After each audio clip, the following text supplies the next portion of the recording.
فرحت Pashtun family Lahore میں رہتی تھی اور اچھے خاصے کھاتے پیتے لوگ تھے. اپنے والد صاحب کی اجازت سے اس نے اپنی ماسٹرز کی ڈگری لاہور کی ایک بڑی پرائیویٹ یونیورسٹی سے کمپلیٹ کی اور اس کے بعد اپنے والد کی ہی اجازت سے, کیونکہ آپ کو پتہ ہے پشتون کلچر میں اتنی آزادی ابھی بھی کچھ فیملیز میں نہیں ہوتی کہ آپ کو جاب کرنے یا پڑھنے کی اتنی آگے تک اجازت دی جائے. والد صاحب نے اس کے ہمیشہ ساتھ دیا, اپنی بیٹی پہ اعتماد کیا, اس نے ماسٹرز کی ڈگری کمپلیٹ بھی کی اور اس کے بعد اپنے والد کی اجازت سے ایک جگہ جاب بھی کی. گو کہ اس کو مالی طور پہ ضرورت نہیں تھی, لیکن ظاہر بات ہے پڑھی لکھی تھی تو چاہتی تھی کہ میں پریکٹیکل لائف میں بھی آؤں. اب ان دنوں میں کووڈ آ گیا اور اس کی وجہ سے بہت سے ورک پلیسز پہ اس طرح اثرات آئے کہ جی کچھ لوگوں کے ورک فرام ہوم ہو گیا, کچھ کمپنیز بند ہو گئی, کچھ لوگوں کی نوکریاں چلی گئیں, وہاں پہ اسٹاف کم کیا گیا. ایسی کچھ سچویشن فرحت کے ساتھ بھی ہوئی. پشتون فیملیز ہیں, آپ کو پتہ ہے ان کے یہاں بہت آگے تک بہت زیادہ ایج کی لڑکیاں بھی اگر ہو جائیں, 20s میں بھی آ جائیں, تو ان کو فون رکھنے کی اجازت نہیں ہوتی, زیادہ تر ان میرڈ. کچھ کیسز میں تو میرڈ خواتین کو بھی اجازت نہیں ہوتی. تو فرحت کے پاس بھی ماسٹرز کی ڈگری کمپلیٹ کرنے تک سیل فون نہیں تھا, اور پھر اس نے جب جاب شروع کی تو جاب فرسٹ سیلری سے اپنے والد صاحب کی اجازت سے اس نے ایک اسمارٹ فون لیا تھا. اب جب وہ گھر بیٹھ گئی, اس کا ورک فرام ہوم تھا, تو فون پہ اس نے اپنی فیملی کی اجازت سے فیس بک وغیرہ پہلے سے انسٹال کرنے کی اجازت نہیں تھی, فیس بک وغیرہ انسٹال کیا کہ جی میں نیوز فیڈ وغیرہ دیکھ لیا کروں گی. وہاں پر اس کی ایک لڑکے سے بات چیت ہوئی جس کا نام شعیب تھا, اور اس نے بتایا کہ ایسے ایسے ملٹری میں ہوتا ہوں اور پشتون ہی ہوں. دونوں کو ایک دوسرے کا مزاج, گفتگو کا انداز بہت اچھا لگا, اور ایک دن شعیب نے فرحت کو پرپوز کیا.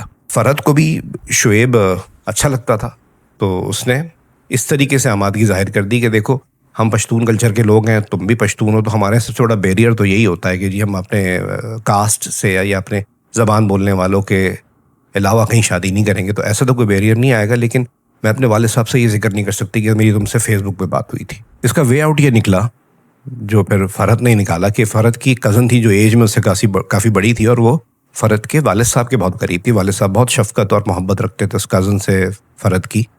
تو اس کزن نے آمادگی یہ ظاہر کی فرحت کے بتانے پر کہ صحیح ہے, یہ تو ہم نہیں بتا سکتے تمہارے والد کو کہ ایسے ایسے فیس بک پہ بات چیت ہوئی تھی, یہ تو ایشو کھڑا ہو جائے گا. گو کہ وہ لڑکا پشتون ہی ہے, لیکن میں ایسے بول دیتی ہوں کہ ہمارے جاننے والوں کی فیملی کا بچہ ہے, یہ آپ ذرا دیکھ لیں, یہ ہم فرحت کے لیے رشتے کے لیے دکھانا چاہتے ہیں. اس طرح والد صاحب سے اس کے بات کی گئی. والد صاحب نے بولا صحیح ہے, تم بلا لو, ہم فرحت کو دکھا دیتے ہیں. فرحت نے وہاں شعیب کو بولا, شعیب نے بولا صحیح ہے میں آ تو رہا ہوں, بس تھوڑا سا ایک فرق ہے کیونکہ تم لاہور میں پلی بڑی ہو, تو ایسا کوئی پرابلم نہ ہو کہ افغان لوگوں کے بارے میں تھوڑا سا تم لوگوں کے مسکنسیپشنز ہیں. تو ہماری روٹس کابل کی ہیں, میرے آبا و اجداد کسی زمانے میں چکوال آ کے بسے تھے. میں پلا بڑا, مطلب شعیب جو پلا بڑا تھا وہ چکوال کا تھا, اور پھر میں وہاں سے اٹلی چلا گیا تھا. اور ایک چیز اور بتا دوں کہ میں کوئی لیگل طریقے سے نہیں گیا تھا, وہ جو آپ سنتے ہیں نا ڈنکی مار کے جانا, انلیگل طریقے سے گیا. اس چیز میں واقعی میں کوئی بیریئر آنا نہیں تھا, کیونکہ دونوں تھیں تو پشتون فیملیز.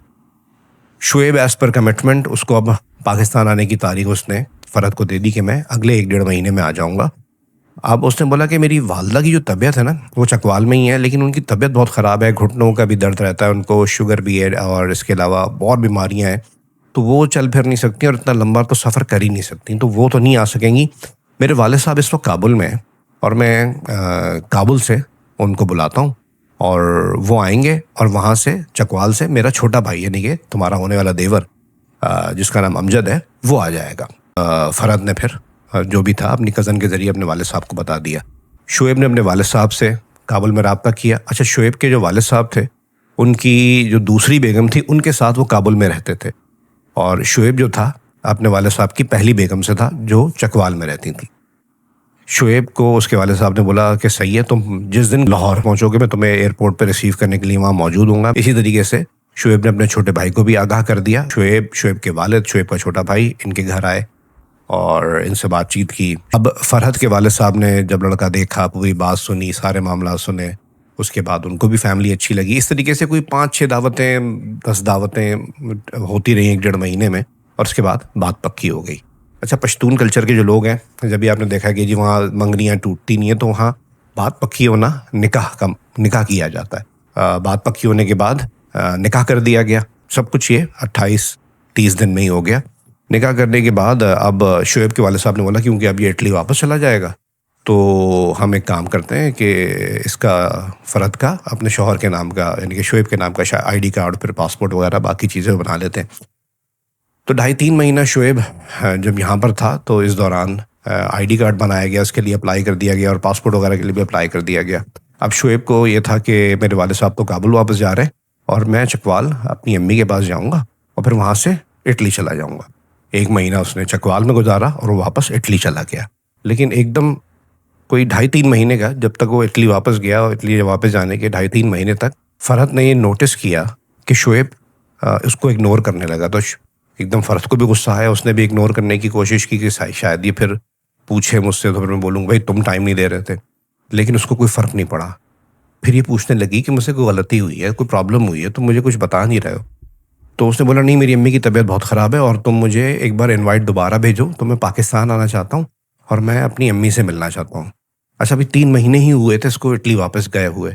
شعیب مہاجر کارڈ پر پاکستان میں تھا شروع سے ہی, بچپن سے ہی اس کی پوری فیملی اسی کارڈ پر تھی. تو اور پھر وہ ڈنکی مار کر وہاں گیا تھا اٹلی, اور اٹلی میں اب اس کو نیشنلٹی مل گئی تھی. تو اس کو پاکستان آنے کے لیے کیونکہ پلا بڑا یہاں پہ تھا لیکن اس کے باوجود پاکستان آنے کے لیے ایک ویزا انوائٹ کی ضرورت پڑتی تھی. تو ویزا انوائٹ سے بولا صحیح میں بھیج دیتی ہوں. اور ان دنوں میں کیونکہ کووڈ تھا تو ٹریولنگ کے لیے بہت زیادہ آپ کو کنکریٹ پروف دینے پڑتے تھے کہ ہاں واقعی میں ہمارے لیے بہت ضروری ہے ٹریول کرنا. تو اس نے بولا یار میری امی بیمار ہیں اور وہاں میں کسی کو بول نہیں سکتا, تو مجھے ڈاکٹر کی کوئی پرچی بنا کے دے دو کہ ایسے ایسے پرابلم ہے اور ایک تصویر کہ میری امی بیڈ پہ ہیں یا ان کا علاج چل رہا ہے. اس کو یہ بات بڑی عجیب لگی فرحت کو کہ میں کس اسپتال میں جاؤں کسی مریضہ کی تصویر لوں. کہہ رہا اسپتال وغیرہ چلی جاؤ, گورنمنٹ اسپتال ہے. چلو دیکھو میں ایسے تو نہیں جا سکتی, اور گورنمنٹ کی میں مطلب جعلی ڈاکٹر کی پرچی میں کہاں سے بنا کے لا کے دوں گی. کوئی 2-2.5 گھنٹے بعد اس نے ایک پرچی بھیجی شعیب نہیں, جب اس نے منع کر دیا اور تصویر بھی بھیجی تو اس نے بولا یہ تم نے کہاں سے اٹھائی. اچھا پرچی دیکھ کے, پڑھی لکھی ہے ساری بات ہے فرحت, پرچی دیکھ کے اس کو بڑا عجیب لگا. اس نے بولا یار میں نے چکوال میں اپنے محلے سے جہاں ان کا جو بھی علاقہ گاؤں جو بھی ہے چکوال میں وہیں پہ میں نے بنوا لی ہے. تو اس کو پرچی دیکھ کے کچھ تشویش تو ہوئی لیکن خیر اس وقت اس نے اس چیز کو اگنور کیا. اور پھر تصویر سنا, تصویر تم نے کس عورت کی اٹھائی ہے؟ کہہ رہے ہیں میں نے انٹرنیٹ پہ ذرا ڈیپ سرچ کیا تو مجھے ایسی تصویر جو عام طور پہ نہیں ملے گی, میں نے بہت اندر جا جا کے تصویر اٹھا لی. خیر فرحت نے بولا صحیح اس کا اگر کام اس سے چل جاتا ہے تو ویل اینڈ گڈ. اچھا شعیب کی پاکستان آنے کی ڈیٹ فکس ہو گئی. صحیح میں اس دن اسلام آباد لینڈ کروں گا تو تم مجھے نا کسی کوچ والوں سے بسز والوں سے نا میرا جو ایک سوٹ کیس رکھا تھا تمہارے گھر پہ, اچھا جب پہلی بار آیا تھا تو ایک سوٹ کیس چھوڑ کے گیا تھا شعیب ان کے گھر پہ, وہ مجھے تم نا اس طرح اس کی راؤٹنگ کروا دو کہ جب میں اسلام آباد میں لینڈ کروں تو چکوال جانے سے پہلے مجھے کچھ گھنٹوں میں وہ فلانے بس اڈے سے وہ سوٹ کیس مل جائے. بہرحال فرحت نے اپنے بھائی سے بولا, بھائی نے اس کے بک کرا دیا وہ سوٹ کیس اور کہ جی اس تاریخ کو اس کو پرچی ورچی شعیب کو بھیج دی کہ جب تم اسلام آباد لینڈ کرو تو ایسے ایسے یہاں سے ریسیو کر لینا. شعیب جی اسلام آباد آیا. اسلام آباد آنے کے بعد اس کی فرحت سے بات ہوئی اور اس نے بولا ایسے ایسے میرے دوست لینے آئے اور اب تھوڑی دیر بعد میں اپنا سوٹ کیس اٹھا کے اپنی امی کے پاس چکوال جا رہا ہوں اور پھر میں تم سے رابطہ کروں گا. اچھا عصر کے وقت تو یہ ساری آخری بات ہوئی ہے جب اس نے بیگ ویگ ریسیو کر لیا تھا. اس کے بعد یہ مغرب ہو گئی, عشاء ہو گئی, کوئی رابطہ ہی نہیں کہ بھائی میں گھر پہنچ گیا ہوں نہیں پہنچ گیا ہوں. اس کو تھوڑی تشویش ہوئی, سمجھ نہیں آیا. اب جب 1 ہفتہ گزر گیا نا تو اس کو بہت زیادہ تشویش ہوئی کہ بھائی اسلام آباد میں ایئرپورٹ پہ یا اس کے بعد بس اڈے پہ آخری رابطہ ہوا تھا, اب وہ پہنچا ہے نہیں پہنچا, کیا کہانی ہے. تو اس نے اپنے بھائی سے بولا کہ نہیں مجھے پریشانی ہو رہی ہے, مجھے میرے دماغ میں وہم آ رہا ہے کیونکہ ان دنوں میں بڑے عجیب کیسز کے جی ایک ادارے نے ایئرپورٹ سے کسی کو اٹھا لیا اور پھر اس سے پیسے جو اوورسیز لوگ آتے ہیں اور ان کے ساتھ ایسے ایسے آپ کو پتہ ہے افواہیں اڑتی ہیں, ایسے ایسے پیسے لے لیا اور اس کو وہاں چھوڑ دیا. اور پھر ایسی بھی کہانی آتی تھی کہ جی وہ ٹیکسی والوں نے کچھ بے ہوشی کی دوا کھلائی اور وہ بندے کو پھینک کے چلے گئے. تو یہ دماغ میں چیزیں لوگوں کے چلنا شروع ہو جاتی ہیں. تو اس نے بولا مجھے وہم آ رہے ہیں اس طرح کے, تو تم کسی طریقے سے کوشش کرو. پھر اس کی فیس بک آئی ڈی دیکھی گئی جس میں اس نے یہ اپنی ٹریولنگ کا مینشن کیا ہوا تھا کہ کمنگ ٹو پاکستان اور یہ اور وہ. تو بہت سے لوگوں نے لکھا ہوا تھا اچھا جی خیال رکھنا, اللہ تمہیں اپنے حفظ و امان میں رکھے. تو 2-3 لوگ جو اس کے قریبی تھے ان کا میسج تھوڑا ڈفرینٹ قسم کا تھا کہ ویلکم جی آؤ ہم انتظار کر رہے ہیں. تو ان میں سے ایک کو اس کے بھائی نے پرسنل میسج کیا کہ آپ کا واٹس ایپ نمبر مل سکتا ہے. ان میں سے ایک بندے نے 3 لوگوں کا رابطہ کیا, ایک بندے نے فوری طور پر رسپونڈ کیا, واٹس ایپ نمبر پہ بات چیت ہوئی, اسپیکر پہ بات ہو رہی تھی. فرحت کے بھائی نے بولا کہ ایسے ایسے ہم پریشان ہیں, تو وہ اس سے رابطہ نہیں ہو پایا. تو کہہ رہا آپ کون؟ کہہ رہے جی میں ان کا دوست ہوں, وہ پہنچ گیا ہے. تو اس نے اس وقت فون کاٹ دیا, کوئی بات نہیں ہوئی سی. دوبارہ فون کر رہے تو وہ فون ریسیو نہیں کر رہا. پھر فرحت نے اپنے والد سے بولا کہ بھائی آپ شعیب کے والد کو کابل میں کال کریں اور ان سے پوچھیں. تو فرحت کے والد نے ایسی ایک سمپل میسج کیا کیسے ہیں, ٹھیک ٹھاک ہیں, وہ ایسے ایسے شعیب آیا پاکستان, ہمارا رابطہ نہیں ہوا, آپ کی بات ہوئی. تو اس نے بولا شعیب پاکستان آیا, مجھے تو نہیں پتا, چلے میں آپ کو پوچھ کے بتاتا ہوں.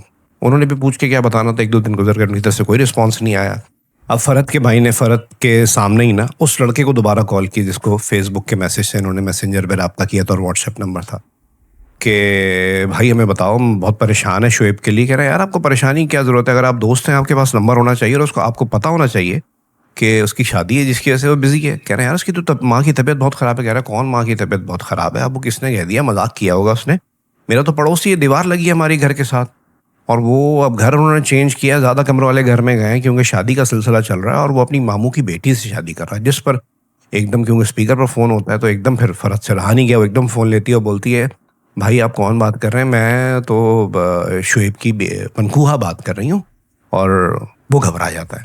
اچھا وہ کہتا ہے جی آپ جو بھی بات کر رہی ہیں اگر آپ اس کو جانتی ہیں تو آپ کے پاس ان کی ڈیٹیلز ہوں گی, تو اس کی تو اپنے ماموں کی بیٹی سے شادی ہو رہی ہے. اب ظاہری بات ہے پرسنل چیز ہوتی ہے, لوگ گھبرا جاتے ہیں, بڑے دوست ہوں.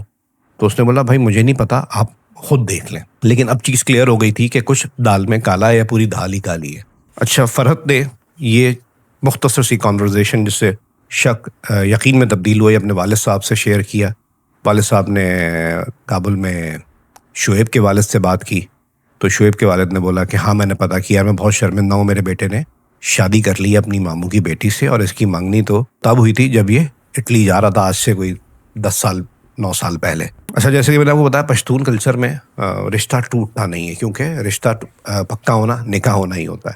اور مطلب عجیب کہیں یا صحیح کہیں, 1 سے 2 بیویاں یا 3 بیویاں ایک بہت سے فیملیز میں, پشتون فیملیز میں آج بھی ایک عام سی بات ہے. فیصلہ یہ کیا فرحت کے والد صاحب نے اور فرحت کے چچا نے کہ بھائی ہم جاتے ہیں اس علاقے میں جہاں کا یہ ہے, اور یہ تو رابطے میں نہیں آ رہا, اور ہم وہاں جا کے بات کرتے ہیں. خیر جی وہاں پہنچے, اور اتفاق سے اس کے گھر کے پاس اس کے محلے میں پہنچ کے فرحت کے والد اور چچا کو اسی شخص سے سامنا ہوا جو شعیب کا ماموں تھا اور اب شعیب کا سسر بھی تھا.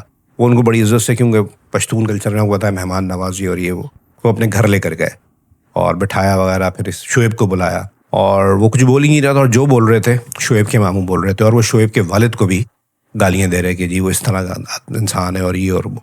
ان لوگوں کو بڑا عجیب سا لگا کہ شعیب خاموش بیٹھا ہے, اس کے والد کو بھی گالیاں دے رہے ہیں. تو پتہ یہ لگا کہ شعیب کے والد تو شعیب کی والدہ کو یعنی کہ اپنی پہلی بیگم کو ڈیورس دے چکے ہیں, اور ڈیورس شعیب کی ماموں نہیں کروائی تھی. یہ میں اب بات آپ کو کیوں بتا رہا ہوں, اس کی بھی کچھ وجوہات ہیں. اور پھر اپنی بہن کو گھر بٹھا لیا تھا. تو جو وہ جی بڑا گھٹیا آدمی ہے اور ایکس وائی زی, ہمارا تو ملنا جلنا ہی نہیں ہے, آپ نے ان کے ہوتے ہوئے کیسے رشتہ دے دیا. کہ اس نے بتایا تھا کہ اس کی والدہ نہیں آ سکتی, کہ والدہ آ سکتی تھی, آپ نے بات ہی نہیں کی. اب بات فرحت کے والد صرف لے آنا چاہ رہے تھے کہ صحیح ہے جو ہوا سو ہوا, ابھی ہماری بیٹی سے کب شادی کر رہا ہے, نکاح تو ہو چکا ہے. شعیب کے ماموں نے صاف کہا کہ میری بیٹی پہ کوئی سوتن نہیں آئے گی, یہ اگر اب چھوڑے گا تو آپ کی بیٹی کو چھوڑے گا. جس پر شعیب بالکل خاموش, کہ شعیب سے کہلوایا گیا کہ صحیح ہے میں کچھ دنوں میں ڈیورس کر دوں گا. فرحت کے والد صاحب اور چچا اپنا سموں لے کے لاہور آ گئے. کچھ عرصے بعد فرحت کو ڈیورس بھیج دی گئی. کچھ عرصے بعد معلوم یہ ہوا کہ جو شعیب کے والد آئے تھے ساتھ میں, تو ان کے اندر اس چیز کا غصہ تھا کہ میرے سالے نے میری بیگم کو گھر بٹھا لیا, طلاق دلوا دی, کہ صرف میں نے دوسری شادی کر لی تھی. اس چیز کا غصہ, اس چیز کا بدلہ پورا کرنے کے لیے انہوں نے اپنے بیٹے کا ساتھ دیا, کیونکہ ان کو پتا تھا کہ میرے بیٹے کی اپنے ماموں کی بیٹی سے منگنی ہوئی ہے. ایک کڑا وقت تھا اب فرحت پر. وہ تو بہت اچھی زندگی سٹارٹ کر سکتی تھی, لیکن سٹارٹ میں ہی ایسا ایکسیڈنٹ ہو جانا, اس کے کانفیڈنس کے ساتھ کیا کرے گا. پھر 1-1.5 مہینہ 2 مہینہ 3 مہینہ سارے ڈاکیومنٹس واپس کروانا. مجھے اسٹوری سے یہی میسج ملا کہ اگر اس کے والے صاحب پوچھتے کہ صحیح ہے آپ کی شعیب کی ماں اگر یہاں نہیں آ سکتی تو ہم اپنی عورتوں کو لے کے ان کے علاقے چلے جاتے ہیں, وہاں جا کے جہاں وہ پلا بڑھا تھا وہاں سے بات کرتے, لوگوں سے ملتے جلتے, تو صحیح تاثر اسی لمحے مل جاتا. ہم کیوں جلد بازی کرتے ہیں؟ ہم کہتے ہیں لو میرجز بری ہوتی ہیں, کبھی کبھی تو ارینج میرجز ڈائریکٹ آپ بات کرتے ہیں کہ جی شادی کب کرنی ہے, کیا جوڑا پہننا ہے, کیا کھانے رکھے جائیں گے. انویسٹیگیٹ تو کریں. انویسٹیگیٹ کیے بغیر جب آپ اپنی بیٹیوں کا یا بیٹوں کا رشتہ, یہ دونوں طرف ایک جیسے معاملات ہیں, اس محلے میں جا کے پتہ کریں گے بھائی ان لوگوں کا تاثر کیا ہے, یہ ہمیں تو یہ بتا رہے ہیں, تو چیزیں پتہ لگ سکتی تھیں اور ان کی بیٹی کی زندگی بچ سکتی تھی.